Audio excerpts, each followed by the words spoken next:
The great crystal hall of the alien High Council was filled with light that shone from pillars of glass and stone. Their voices echoed across the chamber as the most powerful rulers of the kingdom gathered. Their long robes dragged across the floor, and their eyes burned with pride. At the center of the hall floated a great sphere that showed the image of Earth, blue and green and small compared to their mighty empire. The counselors looked at it, and many of them laughed. To them it was a weak and broken world, a place of divided nations, a place where humans still fought each other with primitive machines. One voice spoke loudly, his tone sharp. "This is our chance. Earth is rich in oceans and forests.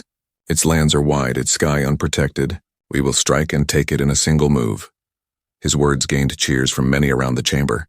They raised their hands in support. Another counselor stood tall and proud. His silver mask glittered as he declared, "Why wait? The humans cannot fight us. They do not even know we are watching them. Our fleets can burn their cities before they even understand what has come." The council chamber filled with laughter, the sound of arrogance and confidence. The alien rulers had crushed many worlds before, and to them Earth was just another step, just another weak planet to bend. But in one corner of the chamber sat a quiet senator. His eyes narrowed as he looked at the floating sphere of Earth. He spoke in a low voice. "Humans are not like others. They are unpredictable. They fight even when all hope is gone. I have studied their wars, their history. They never surrender easily." His words were swallowed by the noise of the others. A booming voice cut through the hall. The High Speaker rose and raised his hand. "Enough, we must vote. The kingdom must act as one." The chamber fell silent, and a sense of finality filled the air. The vote began one by one. The counselors raised their glowing stones to signal their choice. Blue for war, red for peace, almost every stone shone blue. The hall filled with light like burning fire. Only a few faint red stones glimmered weakly. The result was clear.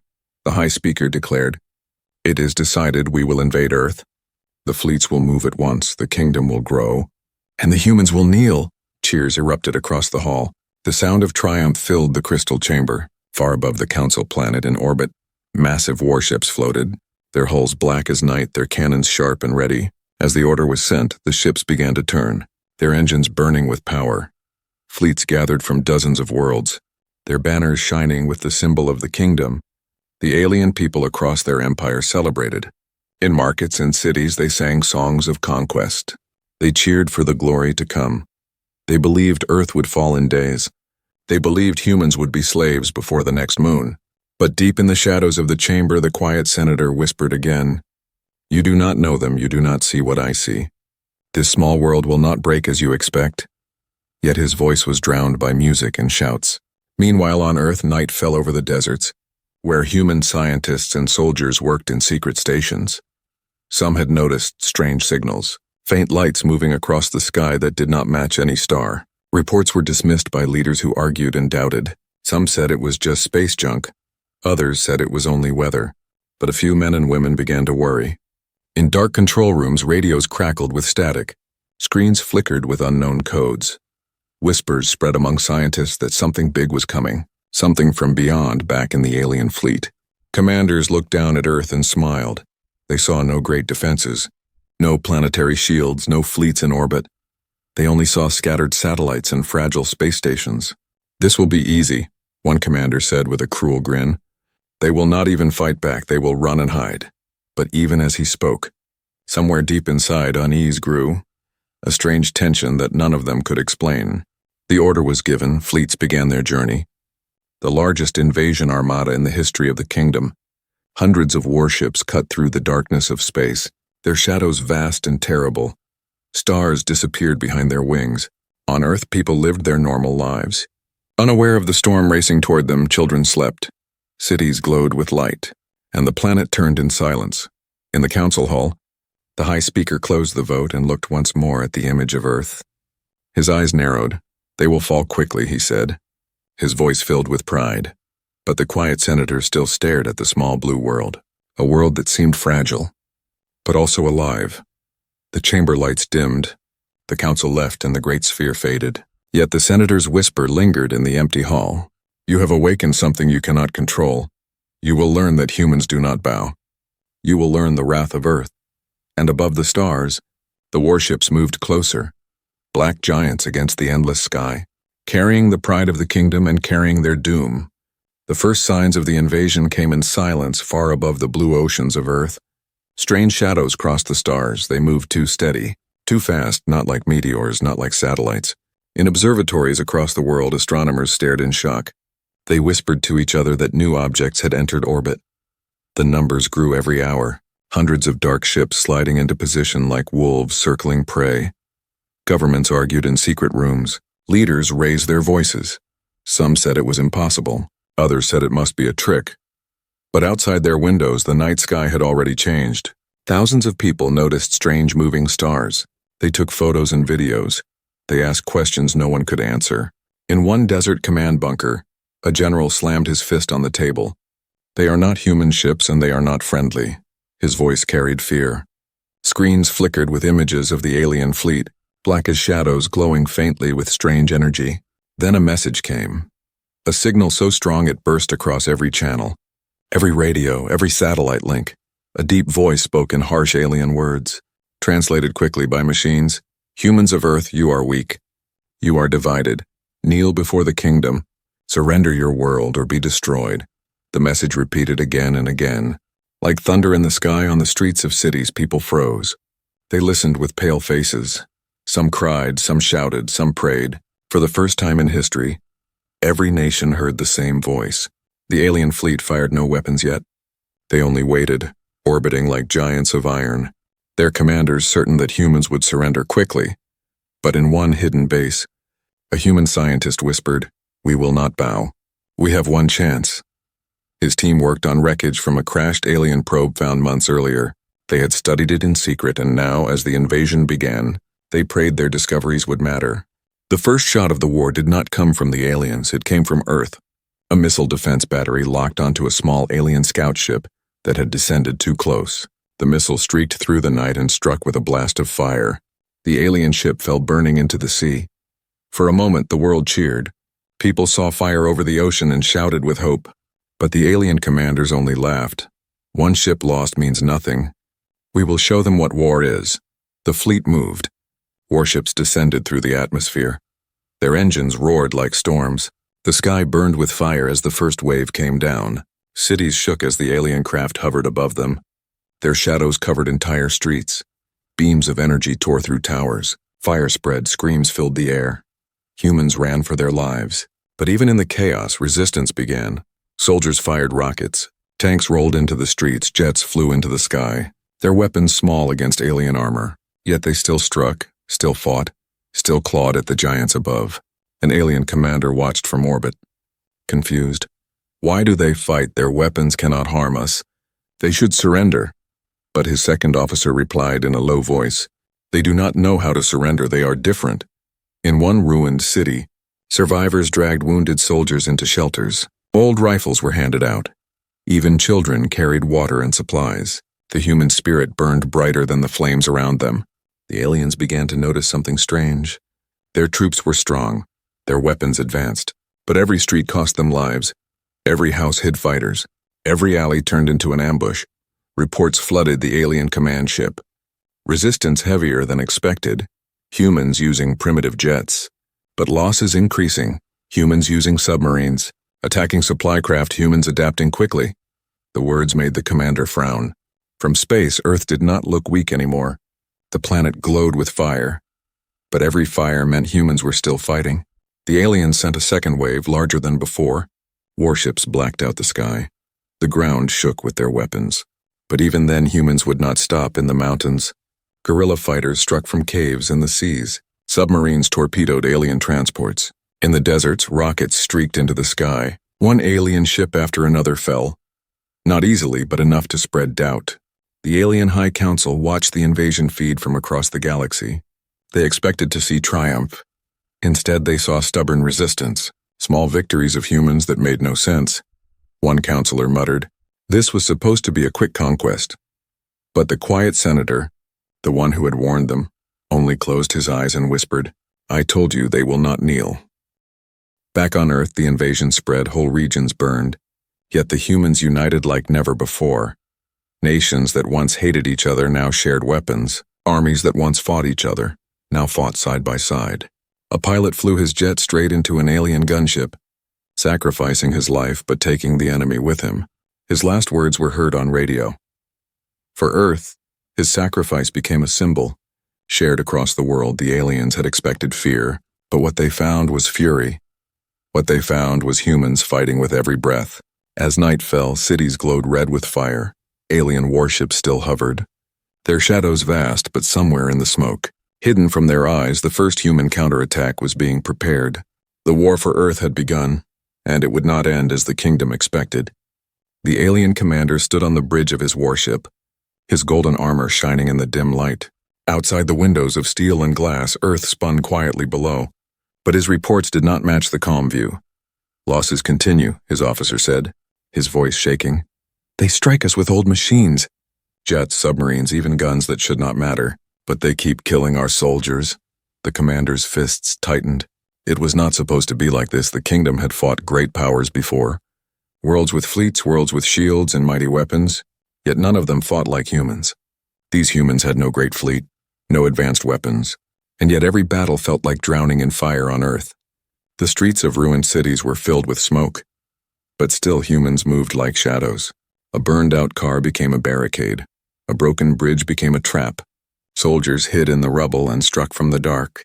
In the forests, human fighters waited under trees. When alien patrols passed, explosions lit the night. And in the seas, submarines lurked, striking alien transports before vanishing back into the black water. Everywhere, humans fought with what little they had.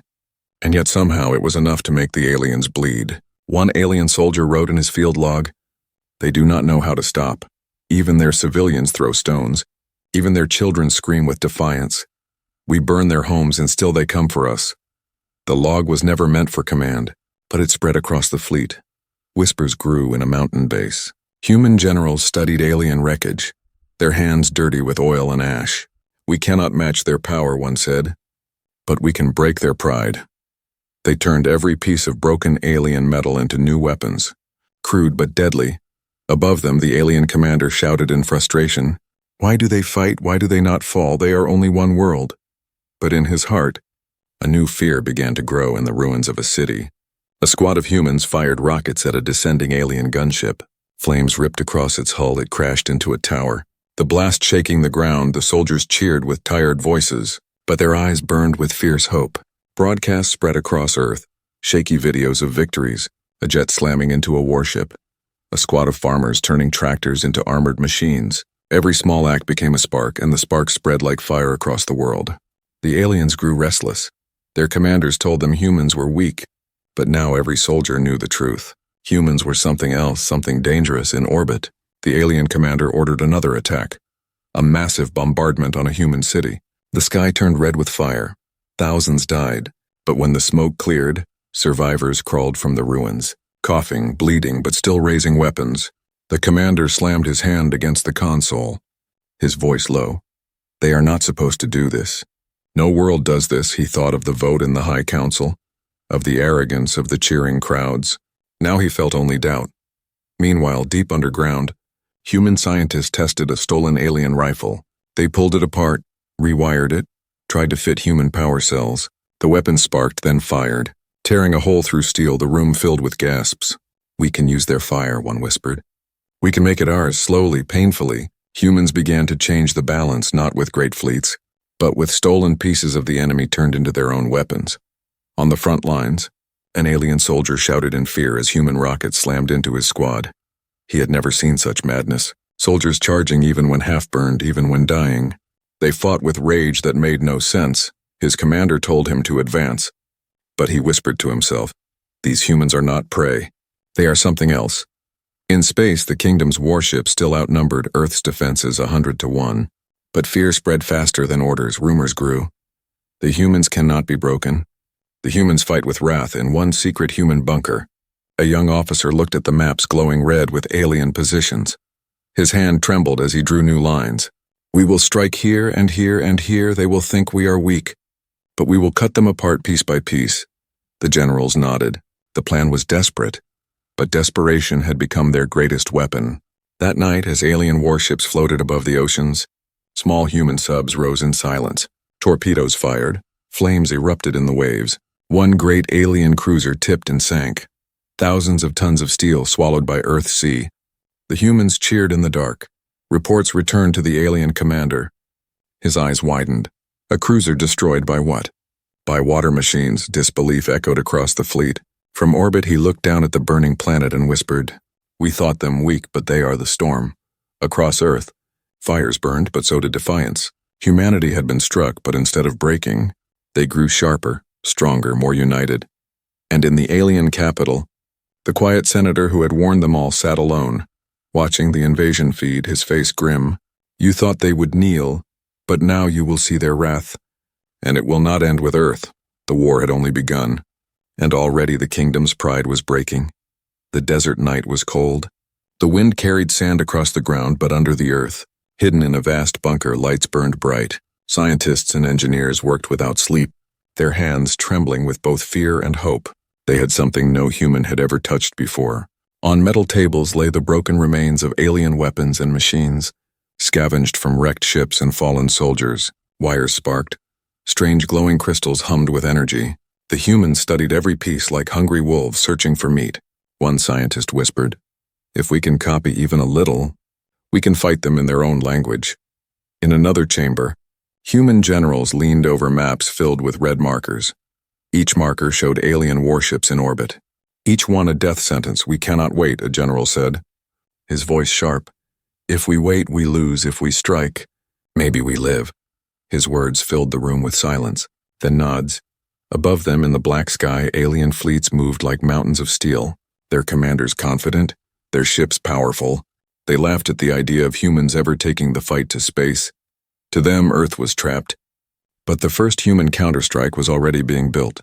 Crude ships fitted with stolen alien tech, old rockets carrying new engines, submarines turned into launch platforms, fighters loaded with hybrid weapons. They were not beautiful, they were not perfect, but they were deadly enough. In a hangar, a pilot ran his hand over the rough armor of his ship, patched with steel plates, wires hanging loose, the engines stolen from alien wreckage. He smiled faintly. "She may not look pretty, but she will bite hard." The counterattack began in silence. Under the cover of night, human ships rose from hidden bases, some launched from the sea, others from deserts. The ground shook with fire as rockets carried them toward orbit. In orbit, alien ships detected the launches. Their officers laughed. "Primitive machines. They will fall apart before reaching us," but then the human ships kept climbing, their stolen engines roaring with alien fire. The first clash came near Earth's shadow. Human fighters swarmed like insects, dozens against massive alien cruisers. Energy beams ripped through the dark. Explosions painted the stars. One human ship dove straight at an alien battleship. Missiles screamed, cannons roared, the alien shields flickered, then broke. The battleship trembled, its armor tearing apart. Flames burst across its hull. On Earth, people watched the sky and saw fire streaking above. They thought it was meteors, but it was the first human fleet striking back. Hope spread like wildfire.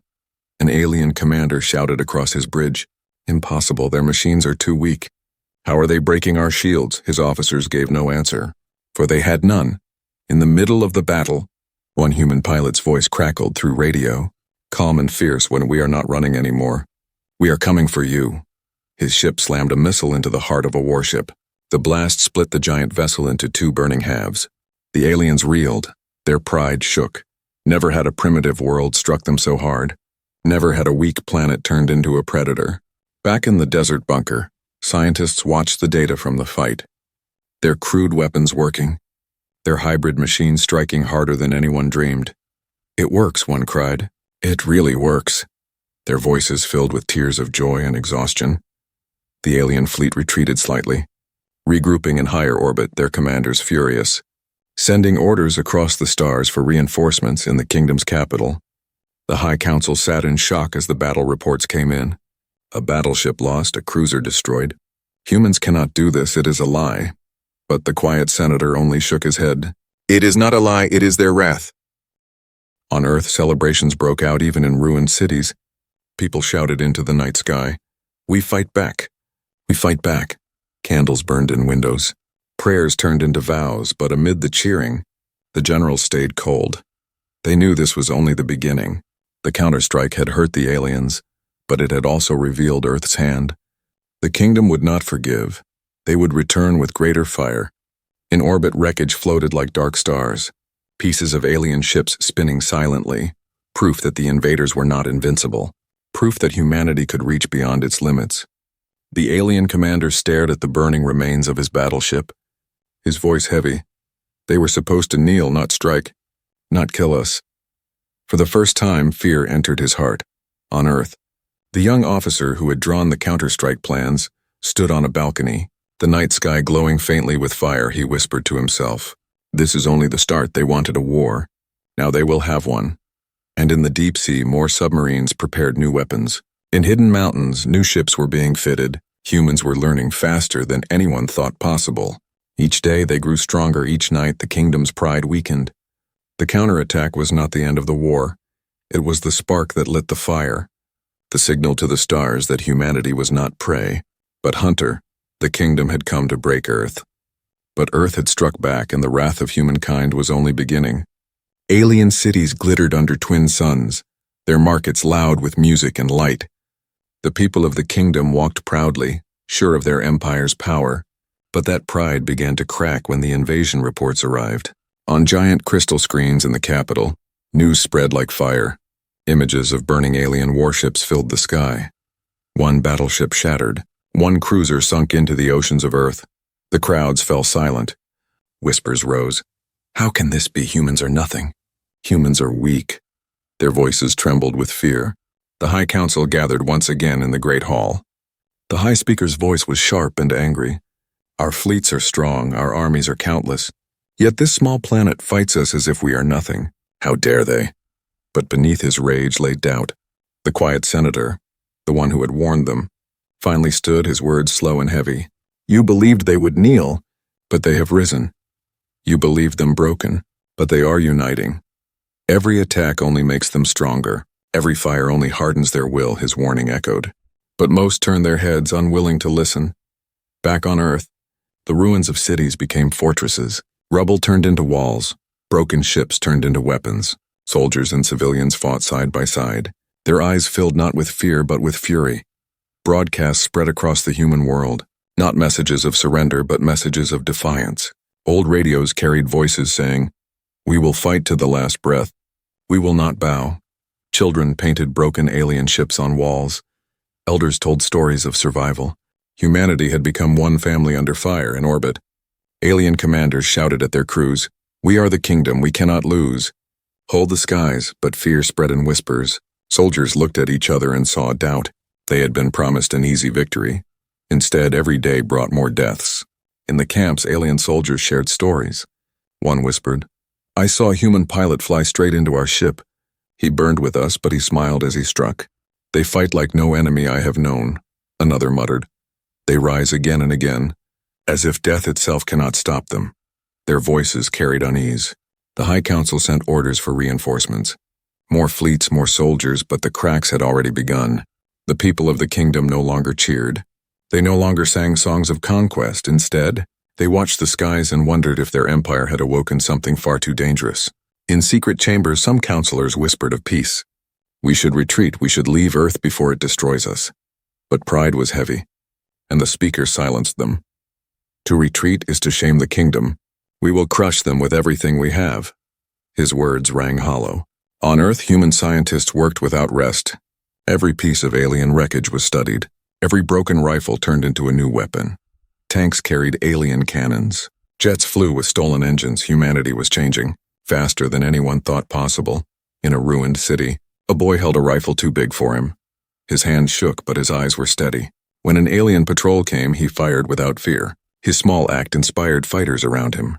Courage was spreading like fire in dry grass. Alien commanders sent desperate reports back to the capital. Resistance heavier than predicted. Humans adapting beyond expectation. Losses increasing. Their words grew sharper with each battle. Their pride bleeding away in one great clash above the ocean. Human ships swarmed again, crude but fierce. They struck an alien dreadnought, its armor torn apart, its fire fading. The massive ship fell into the sea, its crash sending waves for miles. Humanity roared with triumph. The kingdom's fleets, once symbols of terror, now carried shame. Soldiers spoke of Earth with trembling voices. It is cursed.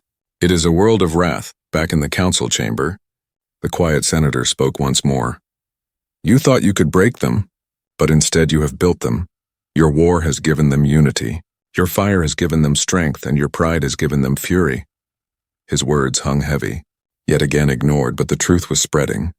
Across the kingdom's colonies, whispers of earth traveled faster than light. Merchants, soldiers, even civilians began to fear the name human.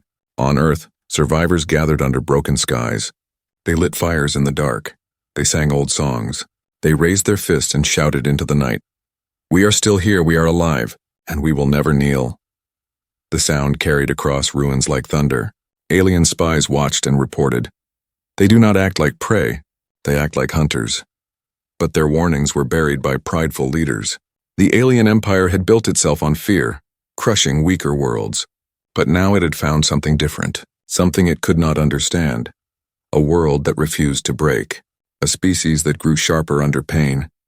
The broken pride of the kingdom was not just in its fleets or soldiers.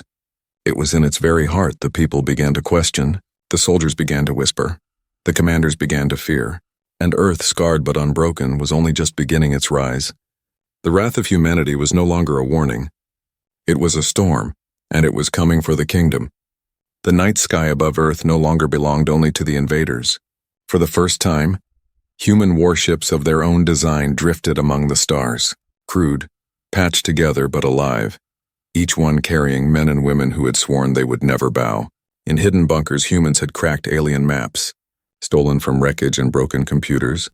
Glowing star charts revealed the kingdom's colonies, supply stations, and secret routes. The generals looked at the maps and saw a chance. We will not wait for them to strike again, we will take the war to them. The order was given. The first human fleet launched beyond Earth, their ships trembling, their engines old but burning bright. Soldiers whispered to each other as they strapped into their seats. We are leaving our world for the first time. We are not running. We are hunting. Their voices carried both fear and fire. The alien commanders laughed when they first heard the news. Humans in space? Impossible. But soon their laughter turned to silence when reports arrived. Small colonies burned, supply ships lost, outposts shattered by surprise attacks. On one frozen moon, an alien garrison woke to alarms. Human ships descended from the dark. Their cannons roared. Explosions tore through the base. Survivors fled into the ice. Their proud banners left in the snow. The kingdom had thought itself untouchable, safe in the stars, but humans had broken that illusion. Every day brought new raids, every week another outpost fell. In the alien capital, fear spread among the people. They had never known war reaching their borders. Now they whispered in markets, the humans are coming. The humans are not afraid. Back on Earth, new shipyards rose from ashes. Massive cranes lifted alien engines. Human workers hammered steel. Sparks lit the night. And ships were born faster than ever, crude but fierce. One ship was launched with crowds watching from the shore. Its hull painted with words in dozens of languages. For Earth! The people cheered until their voices shook the sky. Alien soldiers began to dread deployment orders. When told they would face humans, they looked at each other with pale eyes. Some whispered, better to fight demons than to fight them. In deep space, a human fleet ambushed a convoy of alien transports. The battle was swift and brutal. Human torpedoes struck. Cargo ships burst apart. The escorts tried to resist but were overwhelmed. Wreckage drifted among the stars. The alien commander of that convoy sent one final message before his ship burned. They are not prey, they are predators. Stop underestimating them. His signal carried far, but it was silenced in the council's halls. The high speaker shouted in fury. We are the kingdom, they are nothing. Send more fleets, burn them. Erase them. But even his voice no longer carried the same power. Doubt had spread like cracks in glass. In the shadows of space, humans grew bolder. They captured alien stations, turned the weapons against their makers. They raided supply depots and vanished before reinforcements could arrive. On one captured station, a human soldier stood before a shattered alien flag. He tore it down and raised Earth's colors in its place. The image was broadcast across the galaxy. Millions saw it, millions whispered in fear. Among alien civilians, the first signs of unrest began. Protests in quiet streets, voices asking why the kingdom had started a war it could not win. The quiet senator in the council chamber only watched, his voice calm. You thought they were weak. But you made them strong. You thought they were broken, but you made them whole. His warnings no longer sounded like fear. They sounded like truth. In orbit of a distant colony, the largest battle yet erupted. Dozens of human ships clashed with alien cruisers. The stars lit up with fire. For hours the fight raged, until at last the humans forced the aliens to retreat. Cheers filled every ship. Human soldiers shouted across radios, "We push them back. We push them back." Tears filled their eyes. For the first time, they had not just survived. They had won. The alien commander who fled that battle stood in silence, staring at his broken fleet, his voice hollow. This was supposed to be a lesson for them, but it is we who are being taught. On Earth, the news spread like lightning. People danced in streets. Survivors in ruined cities raised their fists even in hunger and pain. They smiled, for humanity was no longer only defending. Humanity was striking back. Alien spies sent reports to their rulers. Every loss makes them stronger. Every strike makes them sharper. They are no longer just defending their world. They are spreading war to ours.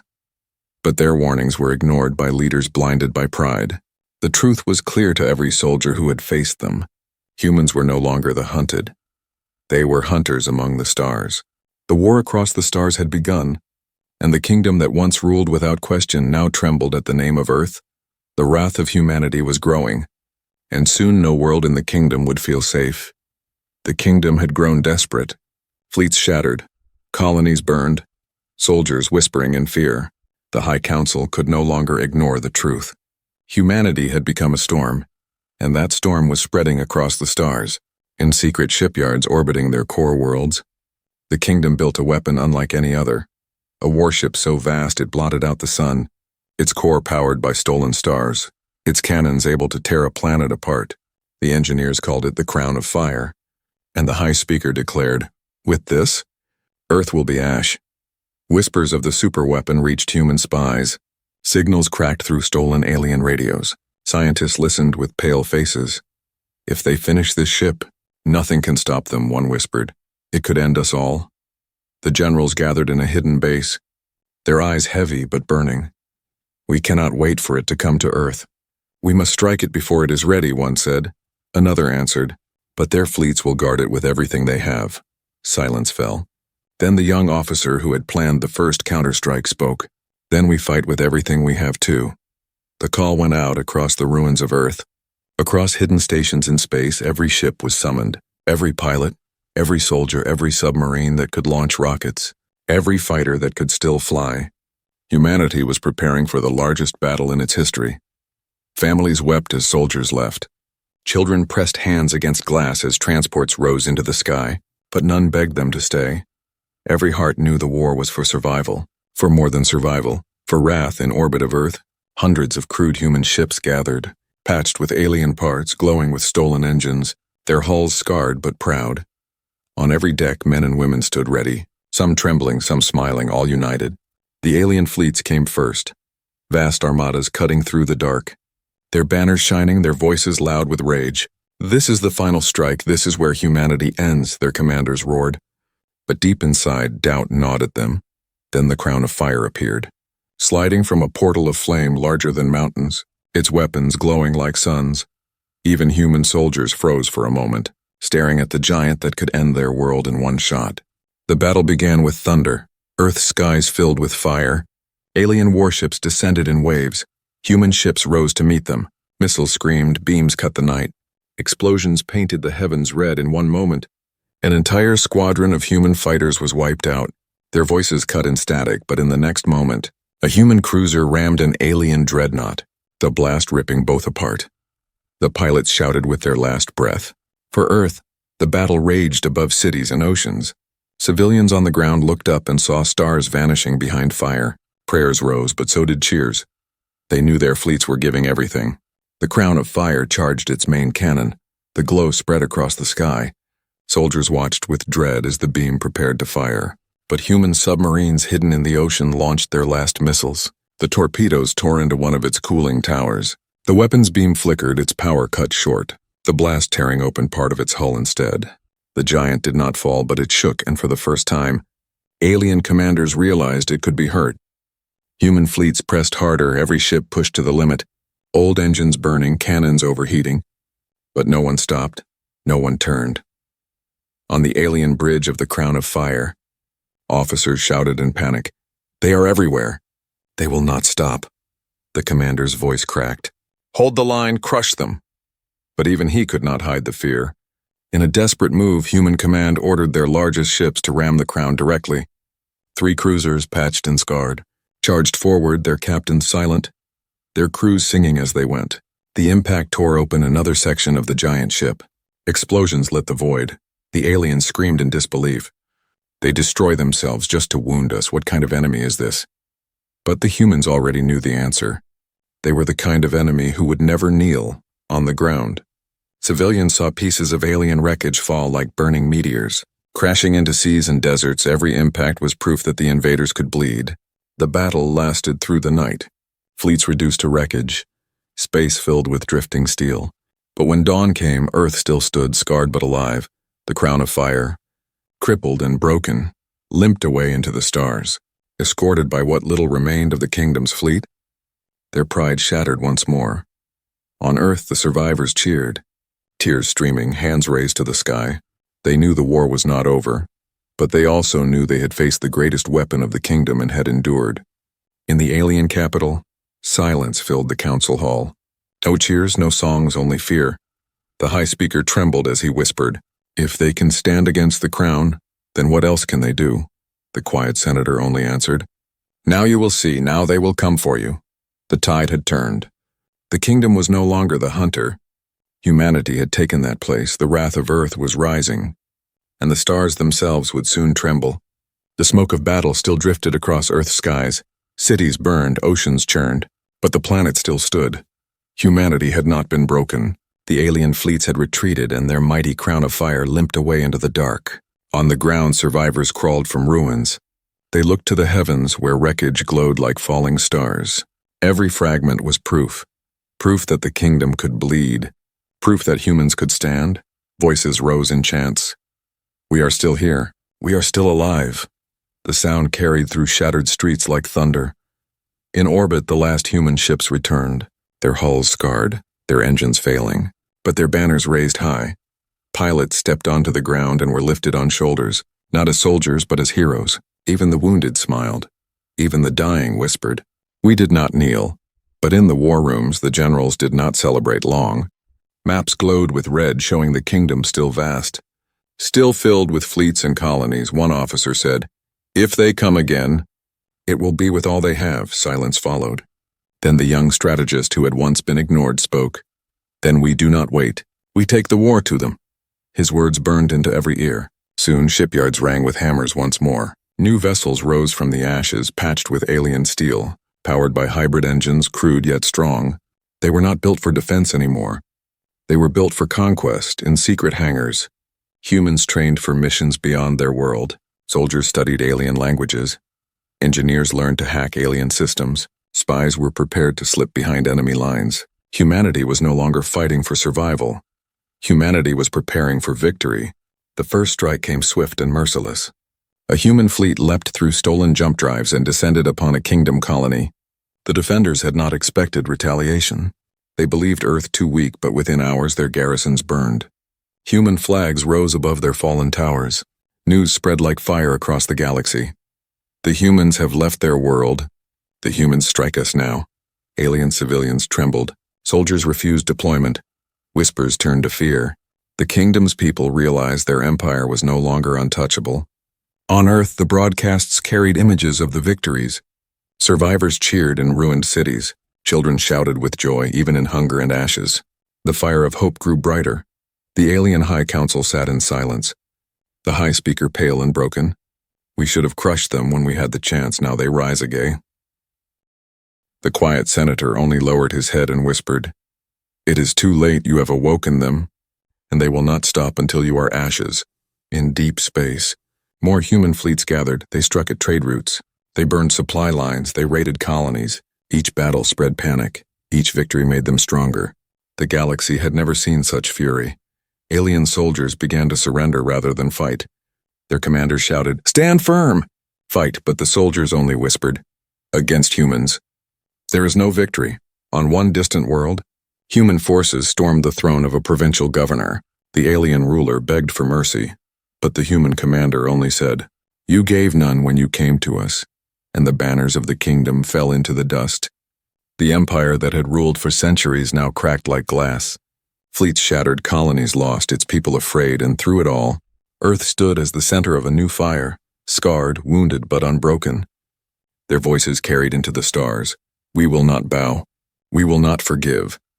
The final blow came when the human armada, larger than ever before, leapt into the skies above the kingdom's capital. Thousands of crude but fierce ships darkened the stars. The alien people looked up in horror, their once proud skies filled with enemies they had created themselves. The High Council's chambers shook as alarms blared. The High Speaker fell to his knees, pride gone, his voice broken. "They have come for us," the quiet senator, calm and cold, answered. "This is the wrath you called. This is the end you chose." The human fleet struck like storms. Cities burned, towers crumbled. The crown of fire, repaired but weakened, was torn apart by swarms of human ships, its mighty core split open, exploding in light brighter than a sun. The people of the kingdom watched their greatest weapon die, and with it their hope. The capital fell, its banners torn down, its leaders silenced, and humanity stood victorious across the galaxy. Worlds that had once bowed to the kingdom now looked to Earth. They did not see weakness, they did not see prey. They saw wrath, they saw fire, they saw a people who refused chains. And so the message spread, carried by survivors, carried by wreckage, carried by fear. They thought Earth was weak, they thought Earth would kneel. But the kingdom never expected the wrath that followed. The stars themselves seemed to whisper that truth, a warning to all who might one day think of conquest. Humanity had risen, and humanity would never bow again.